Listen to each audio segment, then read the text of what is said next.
Hey, welcome. It's great to be with you in church today. Welcome to One Church, where we are all about growing you to live big. My name is John, with my wife Louise. We're the pastors here. If you are new and joining us today, the biggest welcome goes to you. It is great to be with you. I'm here in the hall. It's a real shame that you can't be in here with me just yet, but as we know, those plans are coming and times are changing, and this is going to be a great year. Can't wait to welcome you all back in this room.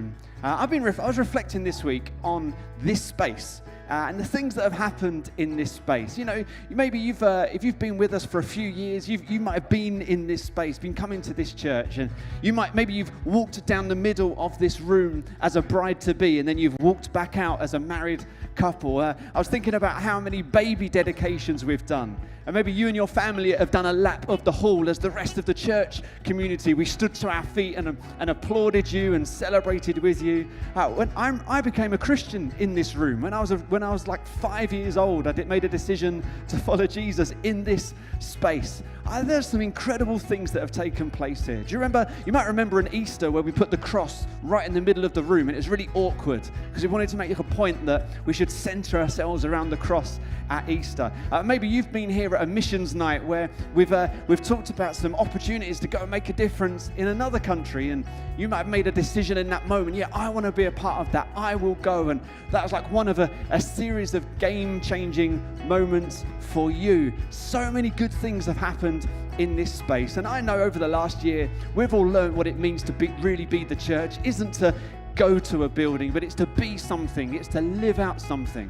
But there's some significance to this space and spaces just like these, because we can all, I hope, tell of a game-changing moment of being in these spaces.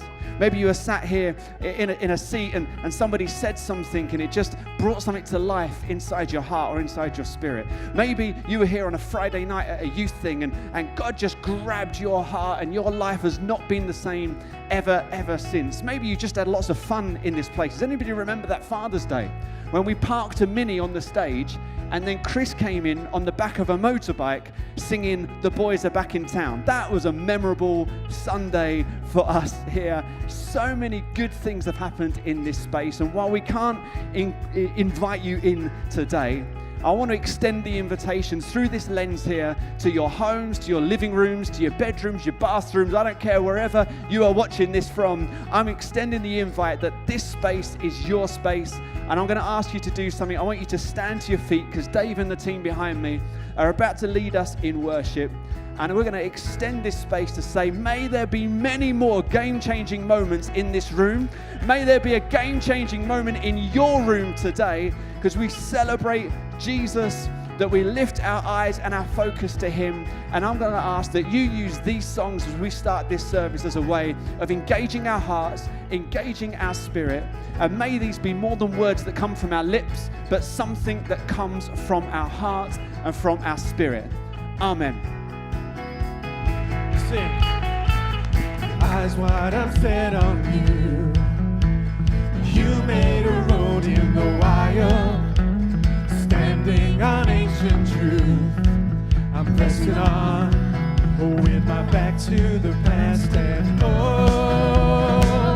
let the young see visions of the future. And I say, let the old dream dreams again.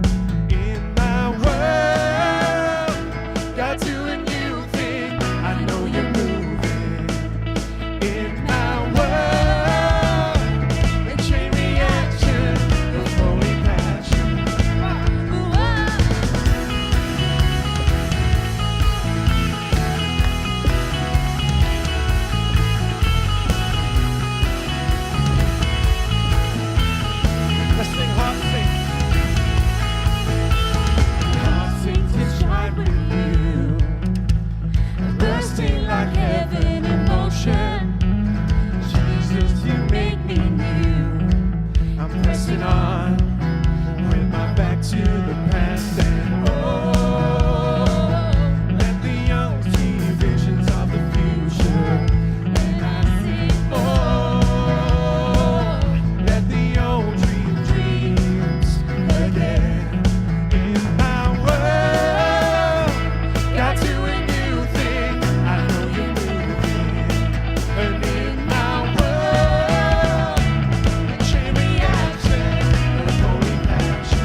than Jesus' blood and righteousness.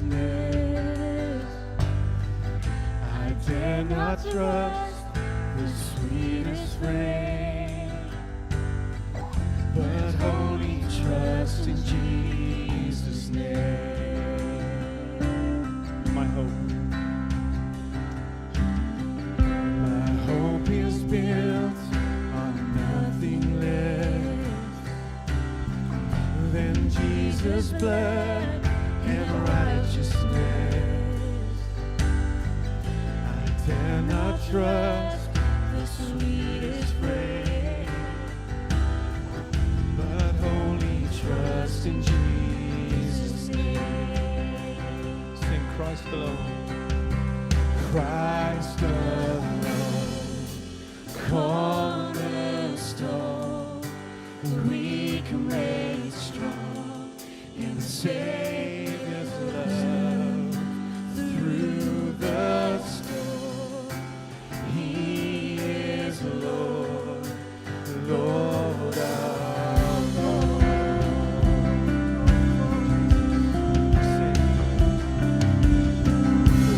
Darkness seems to hide His face.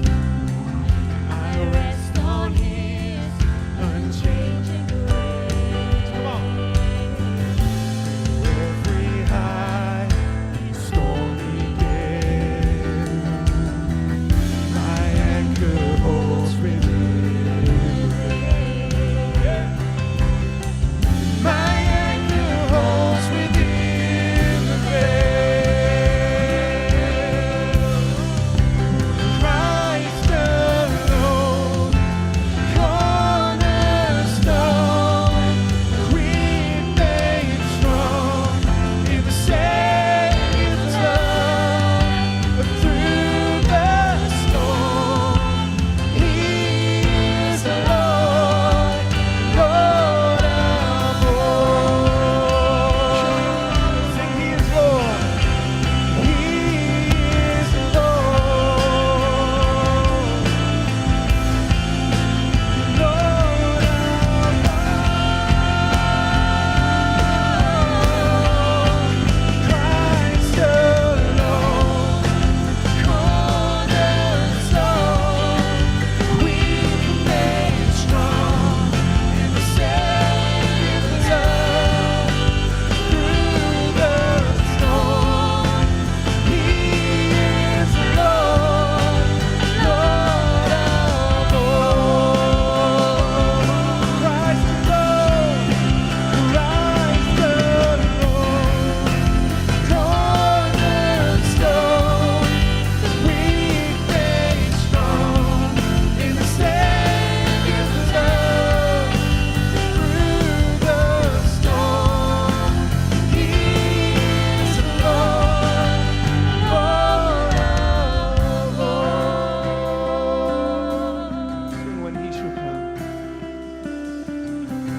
When Christ shall come with trumpet sound, oh, may I then in Him be found, dressed in His righteousness alone,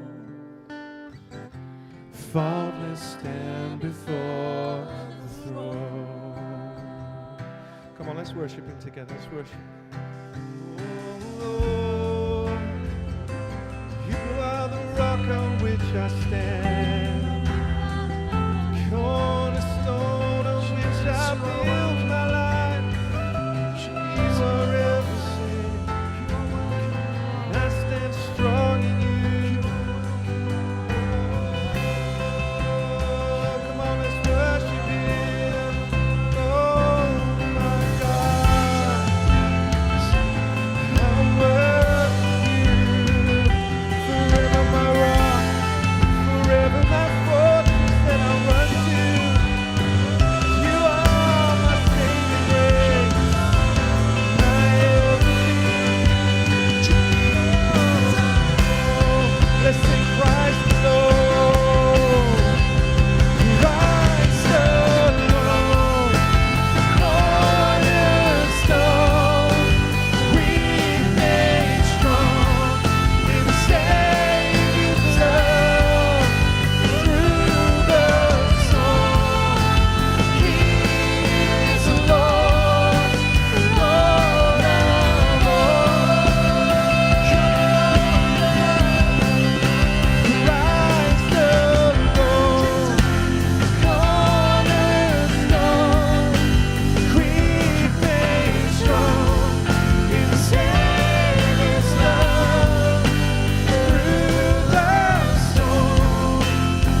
You've been so, so good to me.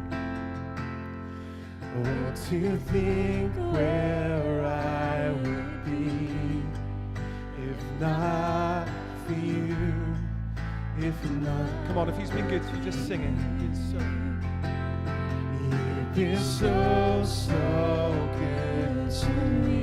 Thank you, Jesus. You've been so, so good to me. And don't you think where I would be if not for you, if not for you. You've been so, so good to me. You've been so, so good to me.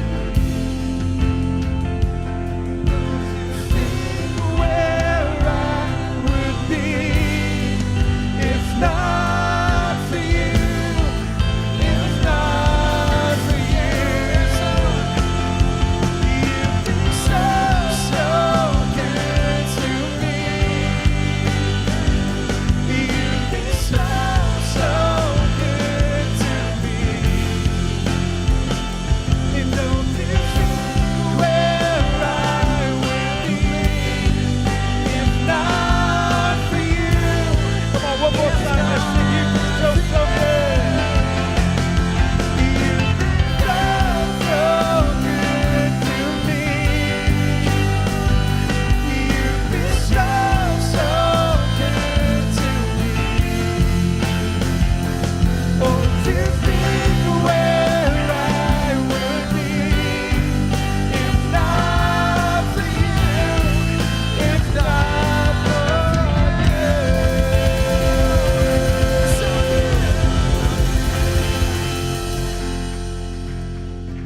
Amen. It's so great to be worshiping with you, even virtually this morning. You're all so welcome to be with us. As you know, we are in a series at the moment called Game Changers. So we're now going to watch a short video where Pastor Priska from One Church in Zimbabwe is going to share one of her game-changing verses. Thanks. This is Priska from One Church Zimbabwe. Woohoo! And I want to share with you my game-changing verse, which comes from Psalms 91, verse 1. And it says, "He who dwells in the secret places of the Most High shall abide under the shadow of the Almighty." And this verse, it really ministered to me in that when I dwell, when I am in that secret place, when I am abiding, when I am living in that secret place, in that place where I communicate, where I relate with the Lord, where I talk, I share my thoughts, we commune and relate. When you are in that secret place, when I'm in that secret place, I will be under the protection. I will be under the shadow, the shadow of God's protection, protecting me. When we're talking about shadow, it's shadow which protects you from the glaring sun. When you look at the sun in biblical times, in the desert, and it's so hot in the desert. I mean, you can ask Simon, who sometimes goes to Egypt. The sun is so scorching hot, and you really need the shadow to protect you from that glaring heat of the sun. And when you find that shadow, that protection, you really feel good. You really feel grateful for that shadow. And I want to say that, I was really encouraged that when I'm in God's protection, every glare of the enemy, every arrow that is shot towards me, it is protected. I am protected from it by our God. Thank you. Come on, round of applause. Pastor Priska, thank you so much. We've been that's like double blessing. We've had Pastor Kennedy last week, Priska this week, and to all our friends, One Church Zimbabwe, we love you. Great to be hearing some stuff from you guys as well. Welcome everybody. good to be in church with you today. If you haven't done already, you need to say in the comments a massive thank you to the worship team. Thank you, guys. You led us so well this morning. Really, really, really appreciate all of your hard work that it takes, not just to prepare for a Sunday, but to prepare for a Sunday online. It's totally different. Well done, team, and everyone behind the scenes for that. Good to be with you. I'm hosting today with Adam. Good morning, Adam. Good morning. Good morning, church. Thank you for having me. You doing all right? I am indeed. How's your week been? Are you surviving all right? Yeah, this week, I don't know if we were a bit stupid. My wife and I, Steph, we bought Milan, our 16-month-old. We bought her one of those jungle gyms, you know, the bright, plastic coloured. Yeah, they kind of sit in it, and they sit in it, and there's loads of stuff to do on it. There's a slide on the, not that jungle gym, there's a slide on the front and 2 steps on the back. Right, okay. That one is supposed to go in the garden. We left it in the house. So this week, while I was at work, I got a video from my wife, and she sent me, and she's walking from the kitchen back into the living room, where she just left Milan just while she was making her breakfast. And Milan, we've got a genius child, and she moved the jungle gym right next to the table, stood onto the jungle gym, stood up, was eyeing up the table like this, going, I reckon I can get onto the table. Steph walks in with her phone on record, because that's what parents do. It's 2021, isn't it? Yeah. We record everything. And Milan is stood on the table going, ha, ha, ha, ha, ha, like looking at Steph like, I am a genius. Very, very proud dad. And now I'm in a whole different season of parenting. Yeah. Very, very proud and very, very scared at the same time when your kids do that. A new phase, now anything's possible. Yeah, mate, won't be long before I find her on the roof of the house, I believe. So I don't know what's going to happen there. Do film that though. Do film that. Let us know how that goes. Okay, we need to add that into the comments somehow. I don't know if you can add a video, but that would be good, wouldn't it? Yeah. Anyway, welcome to church. Thank you for being here. Thank you for taking time out on your Sunday to be with us this morning. And just in the comments, as John's already very briefly mentioned, just share it, just comment. If you're new, just put I'm new in the comments. All that does is it helps us help you on your next steps, where you're going, and we just want to get to know you, and we love you. So awesome. Thank you for being with us. Yeah, absolutely. It makes such a difference, doesn't it, when you know you're watching with others. Absolutely. It's easy to feel disconnected and isolated, but yeah, definitely. I feel like lucky to be here today. Yeah. Like last Sunday, so Nath preached in the Game Changers message part 2 last Sunday. And now 2 things went wrong, and it was all my fault. The first one was I dropped my water bottle literally as the transition into his preach came on. So if you heard like a big clang, it's like my stainless steel water bottle that I dropped on the sort of hollow wooden floor in the hall. And of course, the room's empty, so it's just a mad echo. Nath, total pro, cracked on with the intro of his message. So I was carrying my water bottle to the kitchen, so I walked to the side of the hall, through the door over there, and went to fill my water bottle up. And then the door mechanism back into the room jammed. Yeah. So I got locked in the kitchen. So I was like, what do? I'm now stuck in the kitchen. I'm meant to be on the wrap-up. Do I just stay in here to the end of the service? So I'm messaging on the team WhatsApp, guys, I'm locked in the kitchen. Can somebody help me? I trying to open the door, trying to yank it open without disrupting Nath any further. Eventually, I went out the fire exit and somebody opened the front doors. But I could still be in there today. Yeah. Guys, you nearly lost your pastor last week. Nearly lost him. I think I nearly lost myself. I'm obviously clearly to blame in some ways, but it was a dicey few moments. Good. Dicey few moments. But Nath did great. And, well done, despite my best efforts to sabotage the message last week, he did a really good job, didn't he? Why don't you tell everybody what's coming up in the service today? We've got some great things coming up in the service. Firstly, we have a debate, which we'll get to in a minute. Secondly, we have Lisa bringing our next Game Changers preach. Louder than that. That's going to be absolutely phenomenal. She's a brilliant communicator, so you do not want to miss that. And we've got an update from Chris and Anna. And also, we've got something new, haven't we, John? We do. Nice. Ooh. Right on a tee. If you're a young adult, we've got some stuff lined up. We're lining some stuff up this year for you. So if you're a young adult and you're watching this, then at the end of this service, you get the holding screen up at the end with the QR code. Just stay on the stream, stick around, and then after that, we've got some stuff we're going to talk to you about some things you can get involved with this year as a young adult in One Church. The big question is, what counts as a young adult? What do you reckon? You count yourself as a young adult? Yeah, I think I'm still in that bracket of young adult. I don't know if it's a mindset or whether it's an actual age thing. I'm going with mindset, so I'm a young adult. I turn 39 in a couple of weeks. I'm ruling myself out. I'm going to say, like, I'm ruling myself out of what qualifies as young adult, but I don't think there's any rules, is there? No. What do you think? Yeah. That's classic for the comments. What do you think is a young adult? What classes? Yeah, self-assess. You get to self-assess your qualifications to be a young adult and whether you're allowed. But it's online. Everyone can just stick around and watch it anyway. And we'll tell you more about that at the end of the service. That'd be great. Right, so let's get serious, because there's a big elephant in the room and it's microwave shaped. And we are in this Game Changers series. Each week there's been a different Game Changers debate on our social media. So obviously, Facebook, Instagram. This week, because last week was a sporting based one, this week has been dishwasher versus microwave. What's been the most game-changing invention in the kitchen? Is it a dishwasher or is it a microwave? Now, you and I disagree on this. We do. We are coming at this from very different angles, because I think old Morphy here, first name Morphy, last name Richards, I reckon the microwave is blatantly the more of a game changer. But you've got an argument for a dishwasher. Yeah, I have. Yeah. All right, here's what we'll do. Yeah. I'm going to give you 60 seconds to try and convince me that I'm wrong and you're right, that the dishwasher is a bigger game changer than the microwave. All right? I'm ready. I'm not going to put 60 seconds on screen. I'm going to use the timer on the microwave. You ready? Right, you ready? Use it. Your 60 seconds starts now. Ready. 3 things for the dishwasher. Firstly, my daughter, as we've already discussed, learnt to climb using the dishwasher door. And that, I believe, is a great just use of a dishwasher.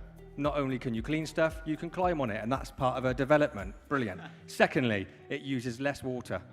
So we're already doing better for the environment by using a dishwasher. That is proven, as long as you've got a recent one, so please go and buy a new one if yours is old. Thirdly, my one at home, slightly more recent, washes at 99 degrees, so it kills 99.9% of all bacteria, so you will never get ill by using a dishwasher. Never. Absolutely ever. Never, ever. No, only if it's modern. £429 from Currys. There are other distributors of dishwashers. Amazing. So Adam's going to buy everybody a dishwasher if they want one. Yes. He's got a few to recommend to you. Very convincing ad, but I think you weren't even able to fill 60 seconds of arguments. In the meantime, I'm just going to settle this argument by going, it's just taken like 60 seconds. And in the time it took you to come up with 3 reasons a dishwasher is better, I've made popcorn. Okay, yeah. So, you tell me whether... I can't argue with that. Can't argue, can I? I mean, it's drier than the Sahara. But I've got a point to prove. It's blatantly the microwave. Ash, who was singing today, he made like a whole cake in a mug in like 30 seconds in a microwave. This thing has changed everybody's life. It's got to be in a microwave. I bet he washed the mug in a dishwasher, though. If you can afford both and you've got the space in your kitchen, maybe we need to go both. Yeah. Before your intro, Chris and Anna, maybe we can help settle what counts as a young adult thing. Okay. There's a few age-related ones, so people saying under 30, but the people saying under 30 are over 30. So they're kind of saying under 30 except me is what they're saying. And Dave says he's only 21, but he's got 36 years of experience of being 21. Okay. So there's some different ways you can sell this. Abby's trying to go for an official route, which says, according to social care, it's 19 to 29, 18 to 29, I think. So somewhere around that kind of age is where people are doing, but you get to... So we're out. We're out. We're definitely on out. those terms, but everybody, you can if you self-assess as a young adult, you're in. Brilliant. Guys, over to Chris and Anna. This video is just an update from one church. They're our Keynsham pastors, and they just got a bit of life news for you, along with Simon. So watch, lean in, and let's get something from this video.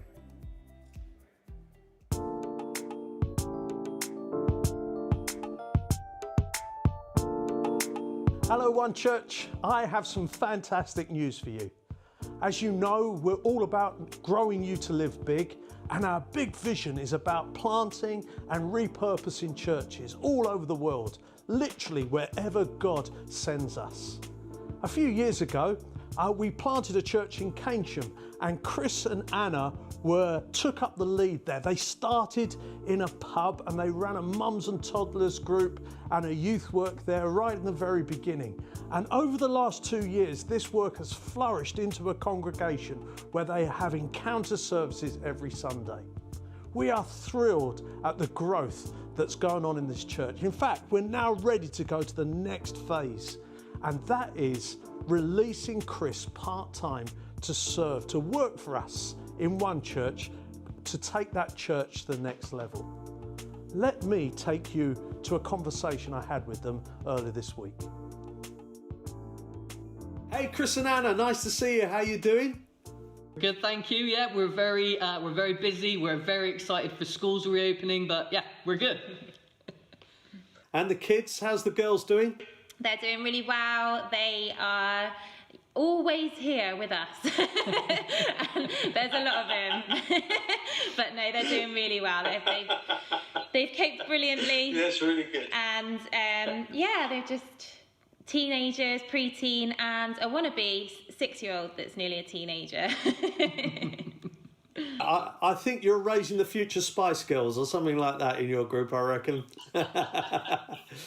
Now, what are you in faith for when you step out on this new phase of your adventure?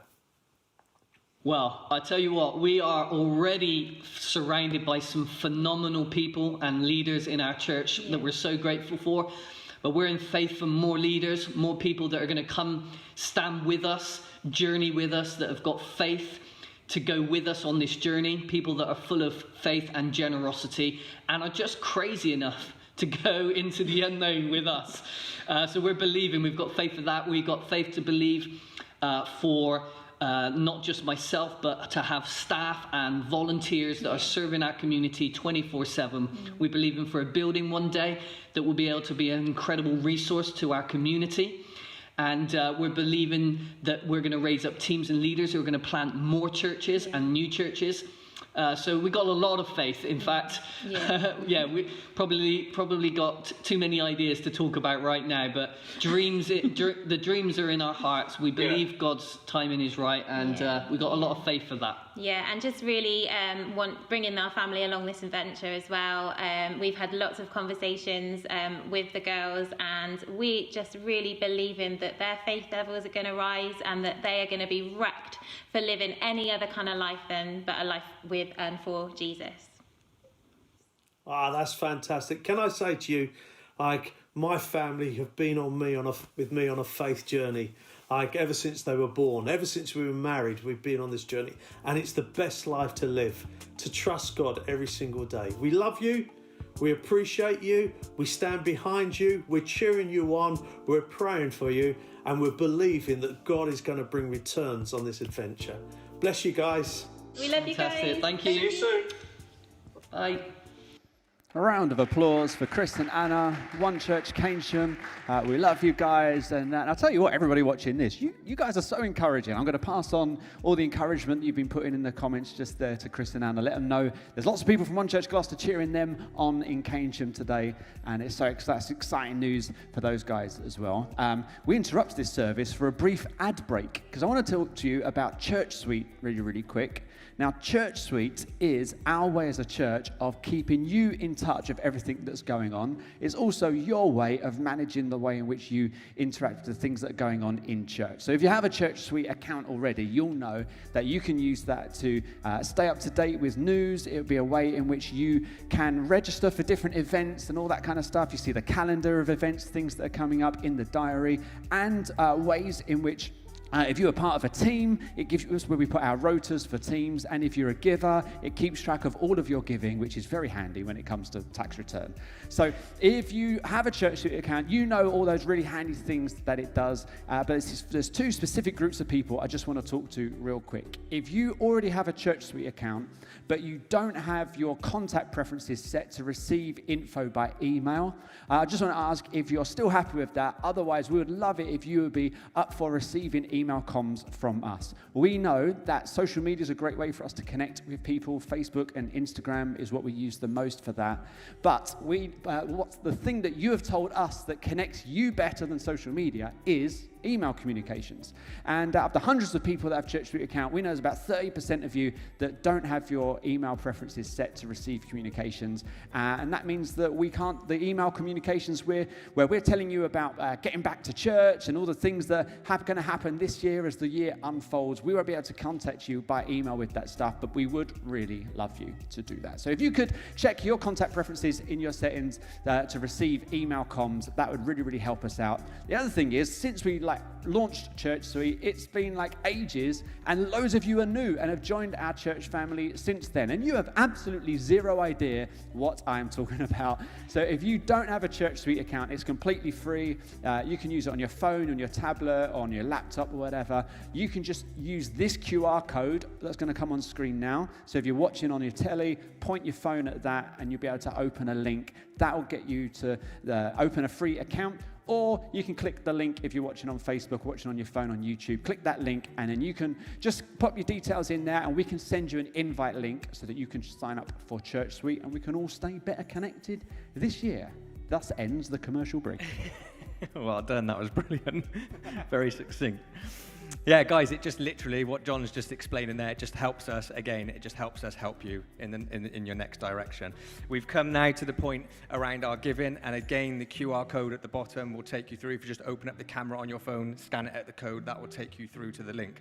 But just let me encourage you around your giving this morning, that giving grows into lives changed. I'll say that again. So giving grows into lives changed. And so what we do as a church is all about growing you to live big, but also it's about reaching more people. It's not just about this building, and it's not just about where you're sat, but it's about gaining these people. And we will be sat in this building one day again soon. And hopefully it'll be with a lot more people.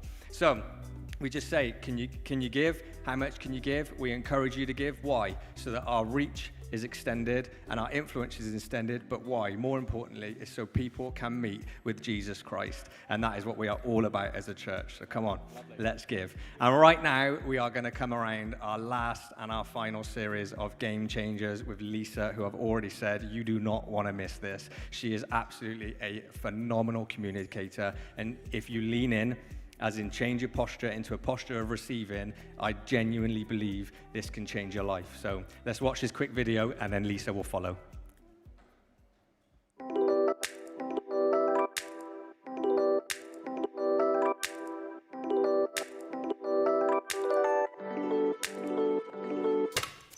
The early church were no strangers to persecution. For hundreds of years, Christianity was a persecuted religion in the Roman Empire. Even as late as 303 AD, the empire launched a massive persecution campaign against Christians. In 312 AD, Constantine marched on Rome in an attempt to take over control of the Western Empire. Arrayed against him were the forces of Maxentius, 4 times as strong. History records that during that battle, Constantine cried out in prayer to God to help him, and suddenly he saw a vision of a cross inscribed with the words, "Conquer by this." It was so astounding to him that he became a devoted follower of Christ from that moment on, and Constantine went on to defeat Maxentius and to assume total control of the Western Empire.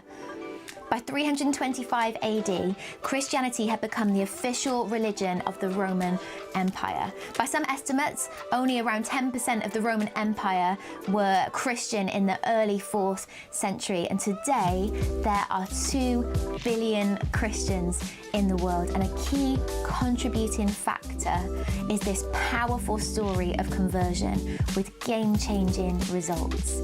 Constantine was a game changer.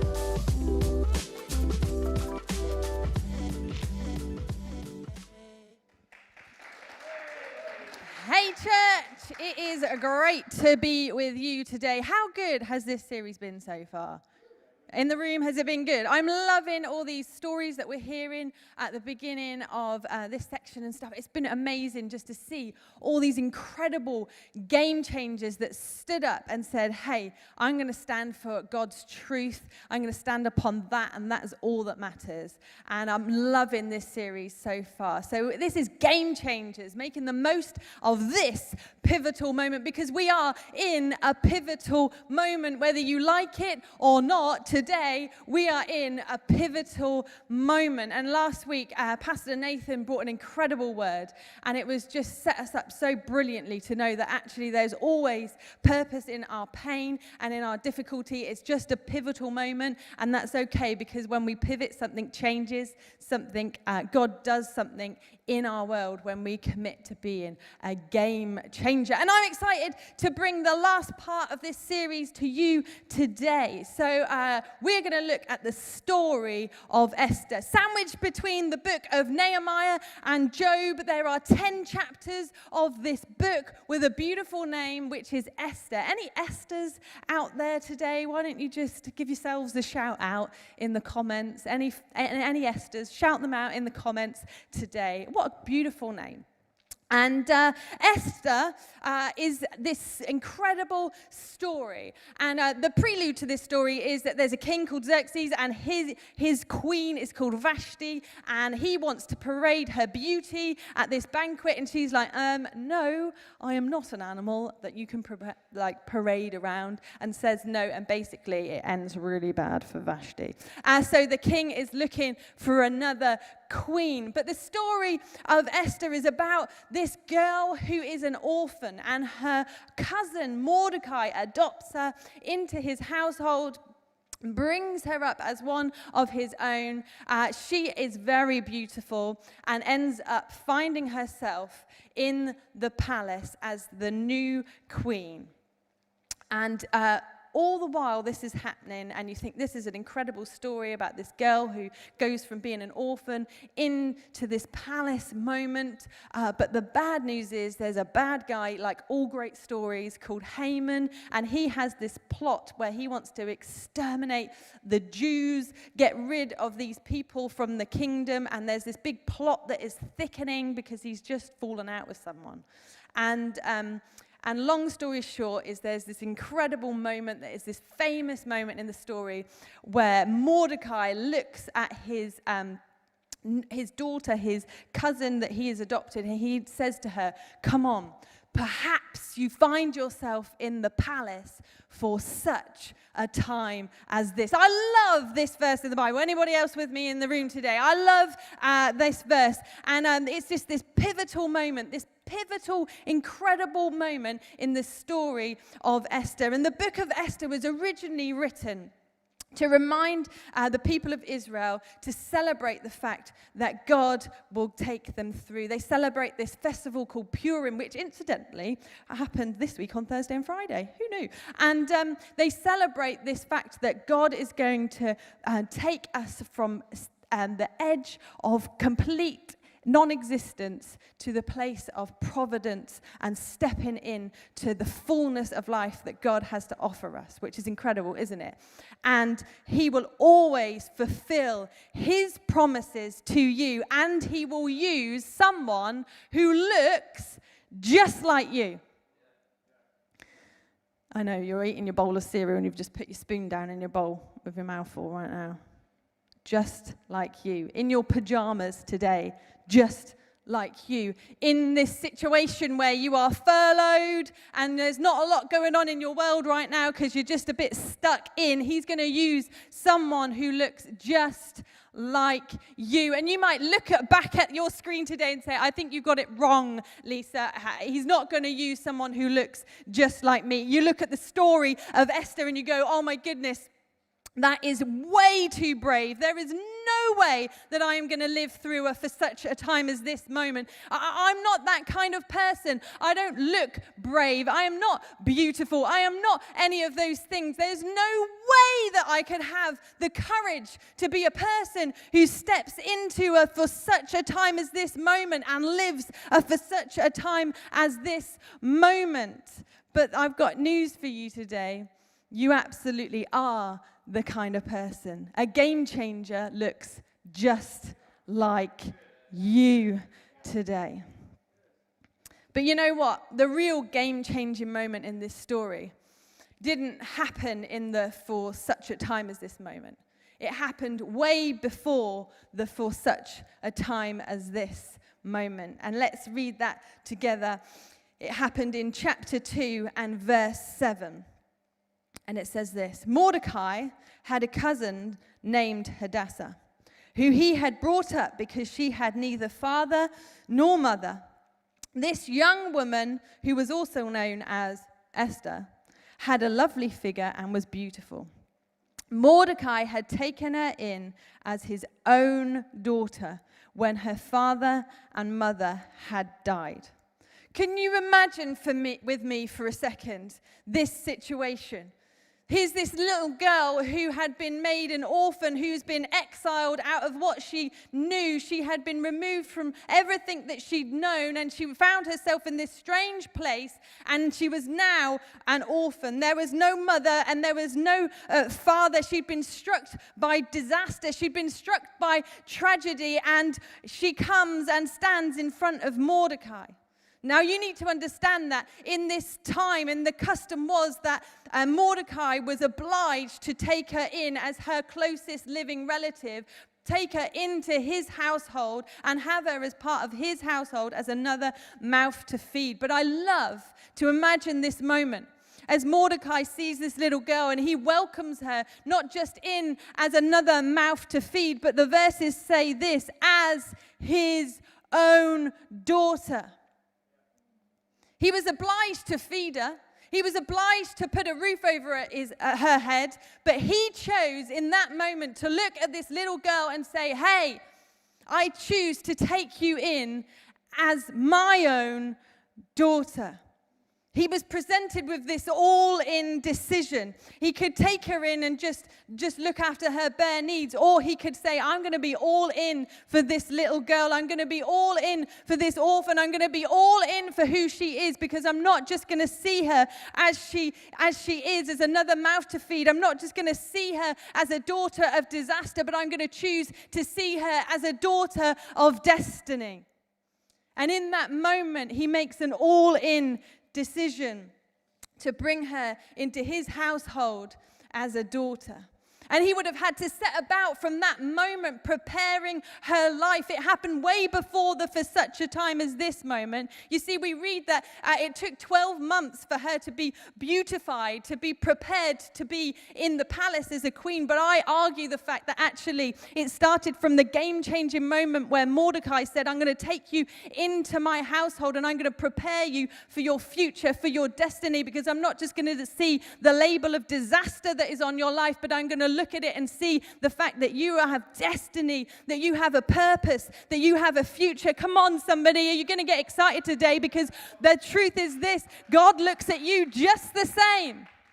He looks at you just the same. And Mordecai goes about telling her every day, teaching her, showing her, guiding her every day, making the daily decision to say, I decided to be all in for you, and I'm going to show you what it is to be a daughter. I'm going to show you what it is to be an heir. I'm going to show you who you are. I'm going to teach you about who you are. I'm going to teach you what family looks like. I'm going to make sure that you know where you come from, because I see future. I see purpose. I see destiny in your life, because you're not just a daughter of disaster, but you are a daughter of destiny. And in that all-in decision, it takes her to the place of the palace, where there's this for such a time as this moment. But it happened way before in chapter 2, verse 7, where Mordecai made the decision to say, I'm going to be a game changer in this little girl's life. I'm going to choose to adopt her. I'm going to choose to take her in and call her as she is, that she is a daughter, and she is loved, and she is highly favored, and she is part of this household.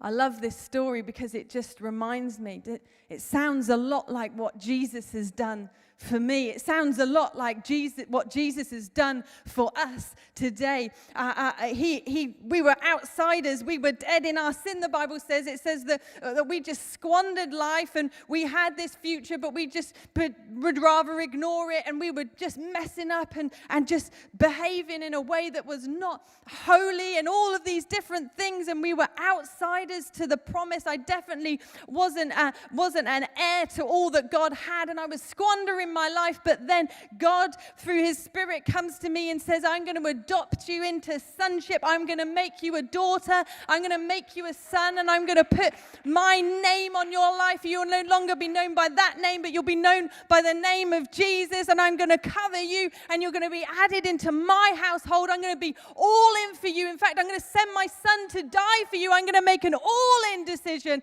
to be a game changer in your life, because this is a pivotal moment in your history, and I don't see a daughter of disaster, but I see a daughter of destiny. Sounds a lot like what Jesus has done for you and for me. And it also says in these verses that I referenced then in Romans 8, it says, and you are a co-heir with Christ. You have everything that he is. You have inherited the kingdom of God. You have inherited his name. And if we are going to be a co-heir with God, we're also going to be an imitator of Christ. The Bible says you're to be an imitator of Christ. You see, it's not just that he made an all-in decision for us, but then we make an all-in decision for him, and we choose to be an imitator of Christ. We choose to be just like Mordecai is in this story. We choose to be just like Jesus was in our story. We make the same choice. And you know, these verses in Romans 8, it says this, that we are adopted. We are adopted into sonship. That means we're adopted. We are made children of God. And then later it says this, that the world aches and yearns for that same adoption. There is a world outside your window today that is yearning, that is aching for adoption, that is yearning and aching to know the significance that you have today, that is yearning and aching to know the freedom that you have found today, that is yearning and aching for life to make sense, that is yearning and aching to experience joy and peace and healing and all the things that we experience daily because we chose to follow Jesus. And just like Mordecai, and just like Jesus, we too are presented with a pivotal moment.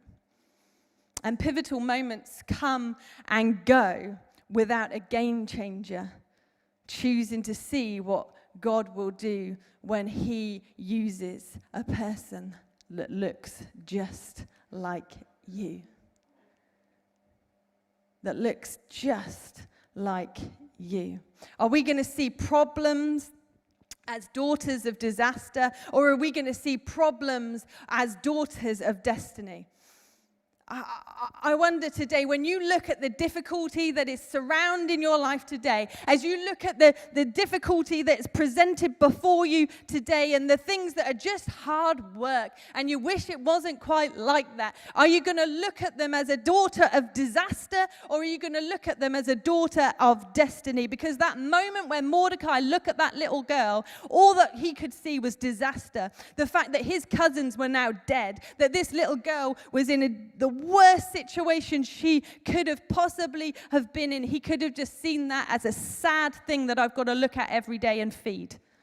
Or he chose to see, rather, that there is a future and a destiny for that little girl. And we have to make the same choice when we look at the situations that we face day in, day out. Come on, game changer. There's no more ignoring the orphans. We're not going to ignore the things that are difficult around us. We're not going to ignore the things that we face every day. We're going to choose to be game changers. There's too much at stake for us to let these things pass by. We're going to choose to be game changers today. But we can't afford to be overwhelmed by the need.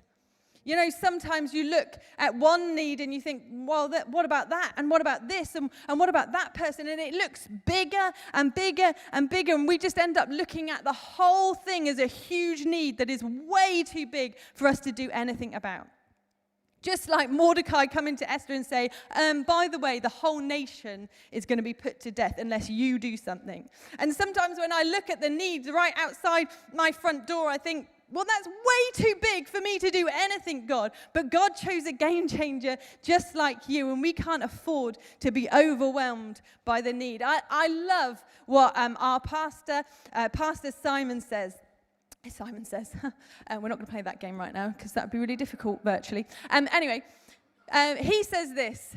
When people ask him, how many people go to your church? He would say 130,000. And they'd look at him like, oh, wow, that's amazing. And he says, it's just that 129,500 don't know it yet. And I hope I did the maths right. I'm just questioning myself now. And I love the fact that he says this because, you know, we can look at the need and think, well, there's no way we could see a whole city saved for Jesus. 130,000 people, where on earth will we put them? We struggle with 3 services on a Sunday. How could we possibly meet that need? But I want you to know today that we are not going to be people that are put off just by the sheer size of the need. Because we're going to choose to step into the situation and be a game changer. We're going to choose to be all in what we do. Not to be overwhelmed by the need, because all it would take would be just a few more Mordecais who look just like you. A few more game changers who look just like you. And you know, sometimes we can look and we can be completely overwhelmed just with the brokenness and think, well, I just don't know how that can ever be fixed. I had a great text message this week. Somebody sent me a photograph of a little note that I'd written and popped on my dining room table as I went to work and left them sleeping in my house. This person was going through a really difficult time in their life, and it was a pivotal moment in their life, and they had to make a choice in that moment of whether they were going to choose to believe that they were a daughter of disaster or whether they were going to believe that they were a daughter of destiny. And they sent me a picture of this note that I had left them, and I didn't know, they'd kept it in their purse and they were sorting it out and they discovered it again. And all it said on it was, morning, there is food in the fridge, we love you, we think you're incredible, make sure that you do that thing that you know you need to do today to change the way your life is going to look. We'll see you later, love you. And that was it. And I want to tell you today that that person's life could not look more different. That person's life could not look more different. In that moment, as I wrote that note, I was hoping and I was in faith that God was going to do a miracle. I was in faith that that person was going to choose to be a game changer in their pivotal moment. But the way things were looking, I was like, oh man, is this going to happen? But all I did was create space, fed them, and gave them some tools to be the game changer in their pivotal moment. And their life looks completely different, and it's incredible. And I'm not telling you that story just to make my head bigger today. I'm telling you that story because sometimes when you look at something that's broken and you're not sure if there's any way out, I want to encourage you today. We need to step in and choose to be a game changer. Offer the person that is hungry some food. Offer the person that needs shelter some shelter. Offer the person that needs some encouragement. To not just walk past what is broken, not just to turn your face away because you don't want to look at it. You don't want to look at what's painful and difficult. I encourage you today to step in and choose to be a game changer, to step up and make an all-in decision that I am going to walk into this pivotal moment and I'm going to say, you can change the game because Jesus has changed my game. To walk into those moments and say, I'm going to choose to feed who's hungry. I'm going to choose to give shelter to who needs it. I'm going to be a game changer because she chose to believe that she was not a daughter of disaster, but of destiny. And don't deny the effectiveness of your prayers. I love this. My dad chose to follow Jesus when he was in his early 30s. And to give you a picture of what my dad was like, he was a big Cornish football-playing, burly builder. And when my mum announced to him, I think I want to go to church today, he said, well, you're not going on your own because I don't want you to get brainwashed. And long story short is he got brainwashed. No, I'm joking. He chose to follow Jesus, and he had this revelation moment that changed his life forever, and his children's life, and his children's life. And what's incredible about this story is sometime later, he found out that there was a little lady, I think it was his Sunday school teacher or something like that, who had just prayed for him since he was a little boy. Just prayed for him. And I think about like him being a little 5-year-old kid that was kicked out to go to Sunday school. And then I think about the 30-something-year-old man, and that distance between. This woman was faithfully praying for him, faithfully choosing to stand in the gap, choosing to see him as a son of significance instead of the life that he was leading. Choosing to see his future and choosing to know that actually, hey, Jesus is all in for Steve Piper. He's all in for him. He's all in for him. And it encourages me that, you know, our prayers matter. As if that lady hadn't prayed for my dad, I wonder whether he'd have made that choice that day.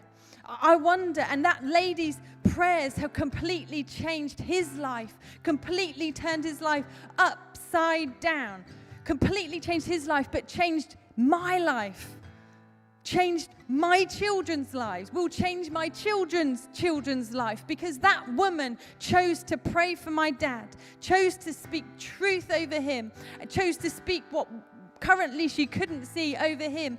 The trajectory of our whole lives has changed, and the whole generation's lives has changed. And I'm so excited to think that the prayers that I'm praying for people that couldn't be further away from God are going to change their life and their children's life and their children's life. And I want to encourage you today, let's be people who choose to stand in the gap, not to be overwhelmed by the need, not to be overwhelmed by brokenness, not to think that my prayers aren't effective, but choosing to say, hey, I'm going to be all in. I'm going to be like Mordecai, and I'm going to choose to step in to a game-changing moment for another person's life. I'm going to step in and choose to be a game-changing moment in our city's lives, in my street's life, in my workplace, in all sorts of situations. I'm going to choose to be a game changer. I'm going to choose to be a game changer in my church. And when I get to turn up on a Sunday morning, I'm going to get excited, and I'm get infused, even though I'm on the back row, because that's the first row that somebody's going to see when they walk in through those doors for the first time, because I'm going to be an all-in person that says, I'm going to be a game changer in my generation. I'm going to be a game changer in this pivotal moment, because of the game changer that Jesus has been for me. So I ask you the question today, are you going to adopt? Are you going to start adopting places and people in prayer? Are you going to choose to, on your daily walk that we get to do at the moment, are you going to walk full of faith and start declaring God's goodness over those houses, over the families and the individuals in those houses? Are there people in your world that you think are so far away from God? Are you going to adopt them in prayer and say, I'm going to be all in for these people. I'm going to dedicate time to pray? Are we going to adopt the bad atmospheres in places? Are we going to adopt the places, you know, when you walk into your workplace, when we used to go to work, and you walk in and there's just this edgy feel around the place? Are we going to walk in and say, hey, I don't have to live with this bad atmosphere. I'm going to change it because God in me is working. You see, we're called to be imitators of Christ.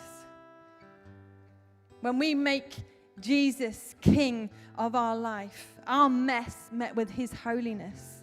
Heaven met with earth. Your weakness met with his strength. And now heaven and holiness and strength and healing and miracles and all of these different things are at work in you. So everywhere that you go, Everywhere that you set your foot, you're able to make it a game-changing moment. You're able to do the incredible. You're able to do the impossible because of what God is doing in you. So we can walk into our workplaces. We can walk into those places that just have a bad atmosphere and change it. Be the atmosphere changer. Are we going to walk into situations where there are problems and you just can't seem to fix it, and you're going to walk in there and choose to bring about godly solutions because God in you is going to be able to give you the strategy and the vehicle to help those situations change forever? Let's be people who, just like Mordecai, don't choose to see the situations around us as situations of disaster, but of situations that actually are daughters of destiny, that they have the potential for destiny, for incredible, pivotal, amazing moments. Because that's who you are. You see, a game changer looks just like you. A game changer looks just like you in your dressing gown today. A game changer looks just like you with your mess. A game changer looks just like you with your brokenness. A game changer looks just like you with this problem that you think is something that you need to hide away and just shy away from. But actually God says, hey, bring it out into the open today, because I want to use a game changer like you. I know that disaster happened. I know that tragedy has been in your life, but your past does not determine your future. I determine your future, and I call you a daughter of destiny. I see your future. I see your purpose. I see the potential that I put in you before the beginning of time. And I choose to see that. You see, God wants to use a game changer just like you to be pivotal in somebody else's world, to be pivotal in somebody else's pivotal moment, to come in and say, hey, I'm going to be a game changer. So I'm going to pray, and then Pastor John's going to come up and close the service. But if that's you today, I want to encourage you to stand to your feet and say, I'm choosing, this is my declaration, I'm going to stand to my feet in my home, in my bedroom, in my living room, wherever you are right now. Stand to your feet and say, I'm going to choose to be a game changer. This is between me and you, God. I'm going to choose to be a game changer because I recognize that this moment in the history of the world is a pivotal moment. And in pivotal moments, there is always a purpose that is outworking itself. And I choose right now to be a game changer. Not to just let this moment pass by, not to just let this moment just happen around me, but I choose to step up and step into this moment as a game changer because, God, that is who you have called me to be.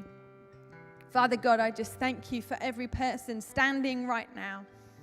I thank you, God, that you poured your life out for us, that you chose to be a game changer for us, that you took me from where I was in a mess and I was in a pit and I didn't know how to get out of it, and you lifted me up and you set my feet upon a rock, that you placed me on a rock that is higher than I, that put me in a place where I could stand firm. I thank you that that's who you are. And God, because that's who you are, because you made this game-changing choice in my life to be all in, I can too become a game changer today. That God, I choose this moment, not to let this moment pass me by, but to see this moment as a pivotal moment. I choose to take this moment and say, hey, God, I'm going to step up and I'm going to step in this moment. I pray, God, that you use my weakness to give you glory. God, I thank you for the people that are on my street that I need to bump into and tell about you. I thank you, Jesus, that there is no need that is too great for you. And if there's no need that's too great for you, God, you're able to use me to help fix that. And I choose to have faith for those things today. God, I choose today to start praying for some people, that we would see a pivotal moment happening in people that seem so far from you. That's what we choose to believe today. Thank you, Jesus, for choosing me so that I can choose to be a game changer in this moment. And if you believe it today, why don't you just go ahead and say amen. John. Amen. Well, we are standing in the room. I hope you're standing in your room in agreement with that. And if you haven't done already, say yes, say I'm in, say I'm a game changer in the comments, do something, maybe message a few friends, do something that's going to affirm what God has been speaking to you today. Thank you, Lisa, for sharing that with us. We do wholeheartedly believe in you. And we believe that this is a game changer of a year. This is a pivotal moment in church history, that everything, so much is going to change, and we get to be a part of it. So listen out, because your moment to go, I'm in, is coming. And together we get to do something incredible and something beautiful. We are so excited for that. So good. Well, as we are wrapping up this service, just a little reminder, all the stuff when we say look at the QR code, then that comes up at the end of the service. The same QR code on the screen at the end is the same one that pops up throughout. So whether that's about Church Suite or whether that's about, what was the other thing? Church Suite or something else, then the QR code is on screen. And if you self-identify as a young adult, stay online on this stream after the holding screen. We've got some info for you about how you can get connected this year. And lastly, a warm welcome to a brand new member of the One Church family, everybody. This is Jesse J. Jordan. Beautiful little boy. Congratulations, James and Anna.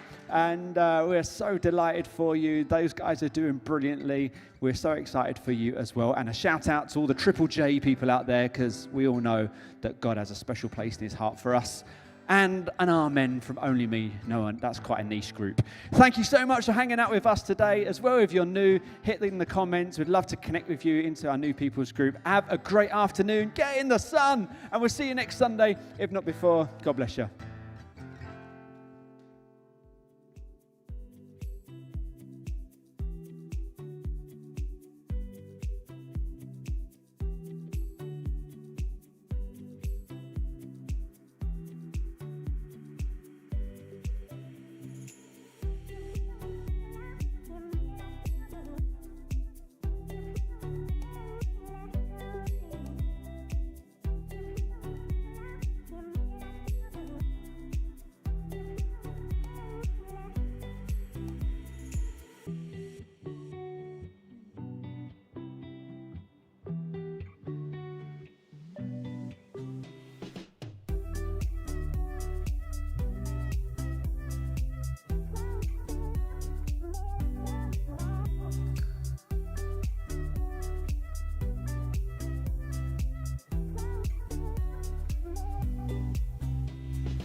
Hello, there we go. So, hello to everybody sticking around. You have self-identified as a young adult. Welcome. This could be the moment that you've been waiting for a long time, just to feel some youth in your bones. We did have quite a lot of questions coming through, like John said, about what constitutes a young adult. So Ryan says, I'm staying on 29, so got my toe still dipping in that young adult life. Come on, Ryan. Life spelt with a Y, so like that's obviously he's in. If you can, that's it. So we did have lots of other comments. We had like Marion Collins. So somebody said of Marion Collins, she is a recycled teenager. So like she's got to make it. If Marion's in, I'm in. That's it. If Marion's in, I think we all want to be in.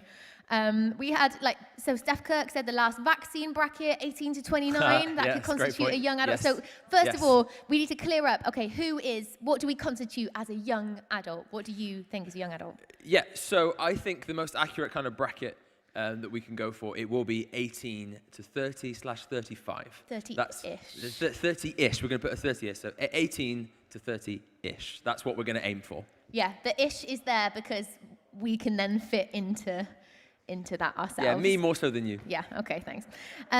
So what we want to do then, just really quickly, is, Nath, can you tell us then what is happening for that kind of age bracket? Yeah, 100%. Josh, am I looking at you? Excellent. Hello. So we recognize really that this is like such a key time in many people's lives. So much happens within that 18 to 30-ish bracket. Moving out, university, getting your first full-time job, maybe getting married, starting a family. So many things happen in that gap, and we wanted to do all we can, I guess, just to facilitate a sense of community, to provide forums and spaces where people can grow together. So first and foremost, I want to acknowledge and give a shout out to Sam Taylor, who has for a long time been doing a fantastic job in this group. He's been running small groups, he's been putting on social events, and a quick shout out to Matt and Dion Fry, to Larissa Wilding, to Ollie Smart, these amazing people that have been doing some great things in that category. And basically we just wanted to come alongside what's already been happening and kind of like bolster the efforts and put a bit of a team together and really create something special and amazing for young adults that, yes, are in our church, but people that may be coming to Gloucester because of university or for work, a space in a community that they can be a part of and tap into and grow together, do life together in this really, really, really key time. So we wanted to first and foremost just introduce you to the team that we have assembled, and we met earlier this week to have a quick chat with them. Here they are now. Okay, so hey everyone, I'm here with what is our young adults team. So welcome guys, good to see you all.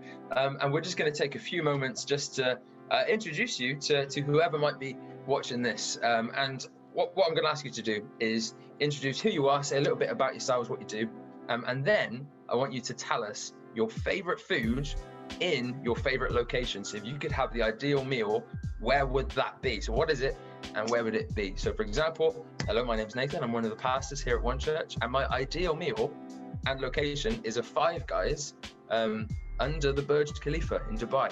That was one of the dream holiday moments. New Year's Eve, around that time, Five Guys, there's the world's tallest building. That's mine. I think you picked like the most expensive place and the most expensive meal combined. Like Five Guys is not a cheap meal. It bankrupted us, yes. Now, next, we're going to go to Hannah. Yeah, I'm Hannah. I am a second year student mental health nurse. So I spend a lot of my time all things mental health. And I'm trying to think what I remember. So I would love to have honey roasted parsnips on the boat on the way to Talim Island in the Philippines. I think it's specifically on the boat trip across is the best bit. So if I could have honey roasted parsnips, which probably wouldn't be possible on the boat, that would be my favorite. So yeah. Over to Abby. Hello, my name's Abby, and I'm currently working with young people with learning difficulties and mental health. And my ideal meal in my ideal place is probably Germany, eating my mum's lasagna, because Tanya makes great lasagna. Joe and Ash. I'll go first, okay. So my name's Ash. I am a second year theology student. I'm currently studying theology with St. Mellitus College in London. I'm in my second year of doing that at the moment. My place and food, my favorite place, this is actually one that we did. We went to New York a couple of years ago for a wedding. And so my location would be New York, and my food, we went to a lovely pizza place called, I've forgotten what it's called now, Bleecker Street Pizza. And the pizza from there was the best pizza I've ever had. You stand on the street corner, you eat your pizza, you got the Empire State Building in front of you. I'd probably say that's my combo, I would say. That sounds a good one. My name's Jo, I'm a violin teacher, and my favourite place would be Kynance Cove, Cornwall, that I only discovered last year, and it was so beautiful. And I would go for, it's a tie between a spaghetti bolognese and a chili con carne. I can't decide, they're my two favourites. Good choice. We're passing on to Sam. It's got to be Sam. Oh, thank you. Hello, I'm Sam. I work as officer here in Gloucester. And my favourite food in my favourite place would probably be a curry, a good Indian curry, on above Willicombe Beach in North Devon. Just probably like nothing too spicy, like probably just a chicken tikka masala, and just sunset above the beach, like hearing the sound of the waves.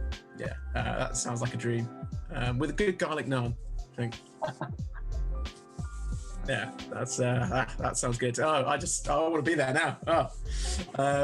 Cool, so that's me. Now on to Amy.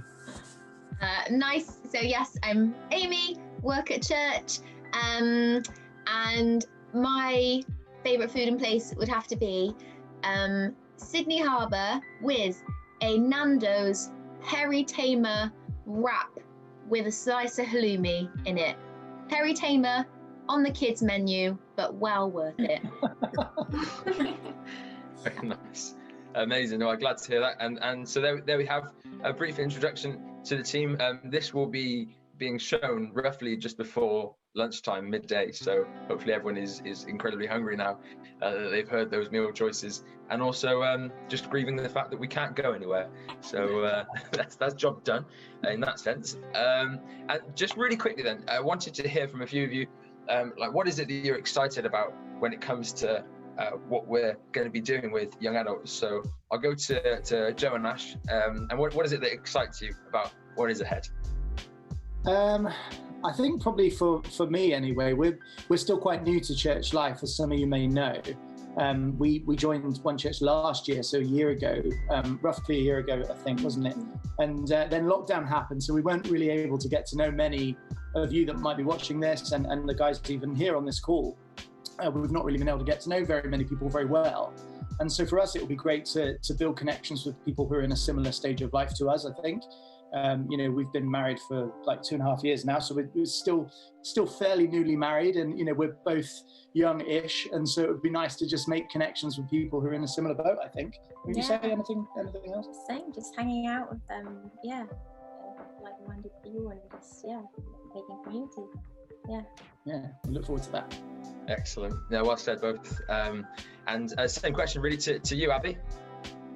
Yeah, mine was kind of similar in the thought as Jo and Ash, actually. That actually, it sucks that we can't see each other face to face and have that like community feel or that sense of unity. So being able to have this as a space to like gather online and to be able to chat about life with Jesus and life in general, and just to enjoy each other's company whilst we can't literally enjoy each other's company, is nice to have that community there on your, not on your doorstep, but on your laptop. Absolutely. Yeah, brilliant. Well said. So yeah, fantastic. There was just a brief introduction to who the people are, so you can see them, and yeah, more info will be coming out as we begin to build this thing with one another. So thanks everyone, and looking forward to what the future holds.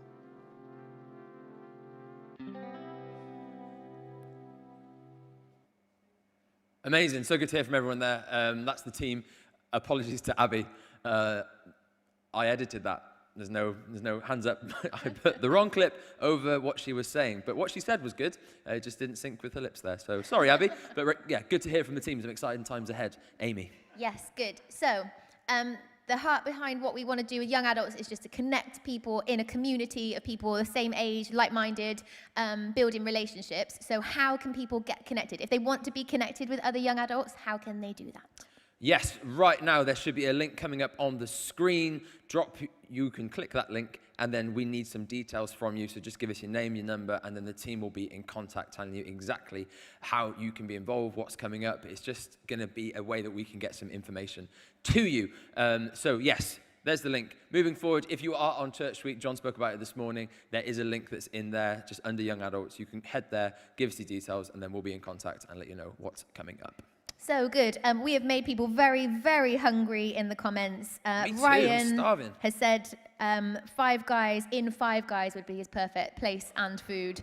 So maybe that could be our first social when we can actually be together and do things. Five Guys in Five Guys sounds pretty good to me.